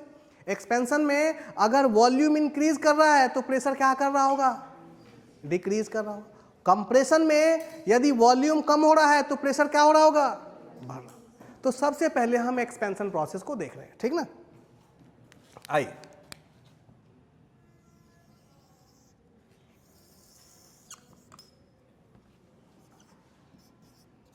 हम एक पीवी डायग्राम ड्रॉ कर रहे हैं और इस पर हम n की अलग अलग वैल्यू के लिए प्रोसेस को रिप्रेजेंट करेंगे, ठीक है। सबसे पहले हम दिखा रहे हैं n इज इक्वल टू 0। कौन सा प्रोसेस है भाई? बताइए, अभी सिखाया है मैंने, आइसो। अब इस पीवी डायग्राम के ऊपर हमें एक आइसोबेरिक प्रोसेस दर्शाना है। कैसे दर्शाएं भाई? बताइए, अभी सिखलाया था।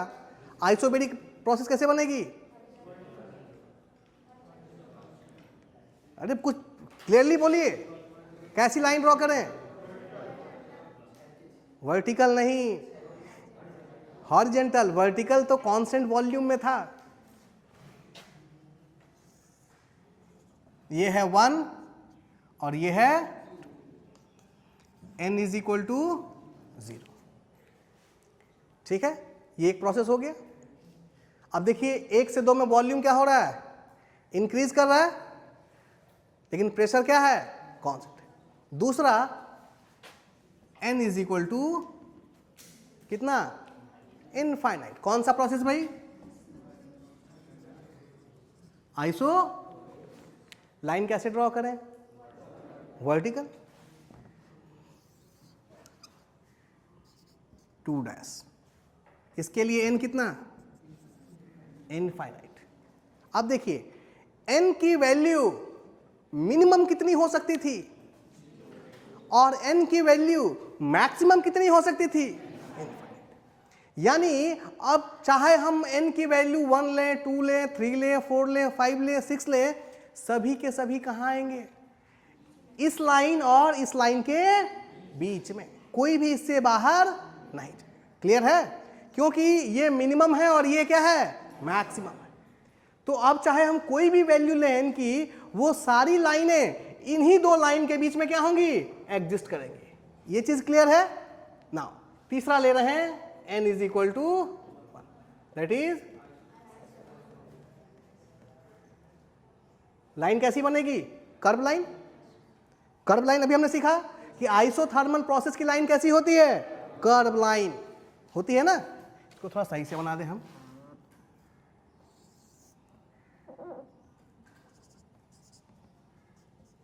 इसके लिए n कितना है? 1। क्लियर है? n इज इक्वल टू 1 की लाइन ऐसी बनी। अब n इज इक्वल टू 1.41 किस प्रोसेस के लिए? एडियाबैटिक प्रोसेस के लिए। तो 1.41 लाइन कहाँ जाएगी? ध्यान दें, 0, 1, इनफाइनाइट। यानी 1.41 की लाइन किसके नीचे होगी? 1 के 2 n is equal to gamma. Clear है? ये बात समझ में आई? अब जरा ध्यान से समझिए। PV to the power n is equal to constant. ठीक है, जब आपका PV is equal to n is equal to 1 था तो PV is equal to equation क्या आया, C। तो ये लाइन बनी। जब n is equal to gamma हुआ तो ये लाइन बनी, दैट इज 1.41। अब जब n इज इक्वल टू 2 होगा तो भी लाइन क्या रहेगी, कर्व ही रहेगी। एंड क्योंकि स्ट्रेट लाइन सिर्फ किसके लिए हो सकती है, इनफाइनाइट के लिए। बात समझ में आ रही है? तो n इज इक्वल टू 2 ले, 3 ले, 4 ले, 10 ले, 20 ले, सब लाइन क्या आएंगी, ऐसे कर्व लाइन बनती जाएंगी, बट उनका कोई हमारे लिए मतलब नहीं है, क्योंकि जो प्रोसेस हमको पढ़ने हैं वही 3 हैं, आइसोकोरिक, आइसोबेरिक, आइसोथर्मल और एडियाबैटिक, और एक इंपॉर्टेंट पॉलीट्रॉपिक। ये 5 प्रोसेस जो है हमें बार बार रिपीट करेंगे। तो 2 ले लें, 3 ले लें, 4 ले लें, कोई फर्क पड़ने वाला नहीं है। क्लियर है? बात समझ में आ रही है कि 2 भी लेंगे तो एक लाइन ऐसी ही बनेगी, कर्व लाइन। 3 लेंगे तो भी लाइन, बट उनका कोई खास नाम नहीं। क्लियर है? तो ये एक्सपेंशन प्रोसेस को दिखा रहा है, क्योंकि इन सभी में आप देख सकते हैं कि वॉल्यूम क्या हो रहा है, इंक्रीज कर रहा है। ठीक ना? अब अच्छा, एक चीज और जाने, जो पॉलीट्रॉपिक प्रोसेस हम कहते हैं वो प्रोसेस को जनरली कॉम्पिटिटिव एग्जाम में किसके किसके बीच मानता है, 1 से लेकर 1.41 के बीच जो भी वैल्यूज आती हैं उन्हीं को हम क्या मानते हैं, पॉलीट्रॉपिक मानते हैं। क्योंकि ये आइडियल केस में होगा, रियल में ये हमेशा थोड़ा बहुत क्या होगा, डेविएट करेगा, वेरी करेगा। इसीलिए 1 से लेकर के 1.41 के बीच n की जो भी वैल्यू होगी उन प्रोसेस को हम क्या कह देते हैं, पॉलीट्रॉपिक कह देते हैं। क्लियर है? चलिए आज हम लोग यहीं रहने देंगे, नेक्स्ट डे हम लोग इसको यहां से आगे बढ़ाएं। ठीक है? ध्यान रहे, बीच क्लास में अगर नींद आए ना तो धीरे से उठ के बाहर चले जाना है। ठीक ना? थोड़ा सा बाहर टहलना है, जरूरत पड़े तो मुंह पे पानी मारना है, अगर पढ़ने की इच्छा है तो वापस आकर के बैठ जाना है, पूछना नहीं है। बात समझ में आ रही है ना? कभी कोई इमरजेंसी आए तो पूछना नहीं है कि सर मैं बाहर जाऊं, अगर जरूरी है तो चुपचाप उठ के धीरे से बाहर निकल जाओ, क्लास डिस्टर्ब ना हो, सिर्फ यही ध्यान रखना है। ठीक ना? देखिए क्लास लंबी चलती है तो उसमें हो सकता है अगर हम मेंटली प्रिपेयर्ड नहीं है तो थोड़ा बहुत हमें नींद आए, ये नेचुरल है, इंसान है ना, तो ये हमारी प्रवृत्ति होती है कि अगर कोई चीज़ समझने में दिक्कत हो रही है तो हमें समस्या आएगी, उसमें नींद आएगी, तो घबराने वाली बात नहीं है, ये नॉर्मल है, धीरे से उठ के बाहर चले जाना है। ठीक ना? बस यही ध्यान रखिए क्लास डिस्टर्ब ना हो, बाहर जाइए, घूमिए फिरिए 2 मिनट, जब आपको लगे कि मैं फिर से फ्रेश हो गया हूँ फिर पीछे के गेट से धीरे से आकर के बैठ जाइए। ठीक है? चलिए फिर कल देखते हैं, कल अपनी क्लास आगे बढ़ाएंगे। Okay, thank you.